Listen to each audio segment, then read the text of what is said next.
ஒரு இடத்துல போய் அப்படியே பசி தெரிஞ்சாலும் எனக்கு நான் சாப்பிடவே போறதில்ல. எது இருந்தாலும் நான் அங்கேயே தான் படுக்க போறேன். உடலை வருத்தி செய்றது, அந்த அலகுகள் கொத்திக்கொள்வது, தீ மிதிக்கிறது, இதெல்லாம் நம்ம வழிபாட்டுல உள்ளது தான். அதுல ஒரு குறிப்பிட்ட இது நல்ல சிறப்பாக அதுவும் ஒ ஒ ஒரு வருடத்துல கிட்டத்தட்ட ஒரு கோடி அளவுக்கு இப்ப அந்த வருடத்துல அவங்க போகுறாங்கன்னா, இது ஒரு பெரிய வழிபாடாக இருக்கிறது, போற்றத்தக்கது. ஆனா இதுல இல்லதோ கொஞ்சம் மாறுபட்டதோ கிடையாது. அ இத நம்ம புரிந்து கொள்ள வேண்டும். இது நீங்க சொன்ன மாதிரி அந்த காலத்துலலாம் 48ங்கிறது தமிழ் மண்டலம்.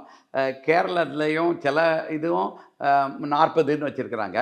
நான் குழந்தையாக இருக்கும்போதே 48 நாட்கள் விரதம் இருக்கிறவங்களும் அந்த காலத்துல இருந்தது. ஒரு ஒரு எத்தன வருடம்? ஒரு 60 வருடங்களுக்கு முன்னாடி, 55 வருடங்களுக்கு முன்னாடிலாம் 48 நாட்கள் விரதம் இருக்கிறவங்கலாம் இருந்திருக்கிறாங்க. நான் பார்த்துருக்கிறேன். அப்ப அந்த விரதம் இருக்கிறதும் நம்மளுடைய முறைகள் தான்.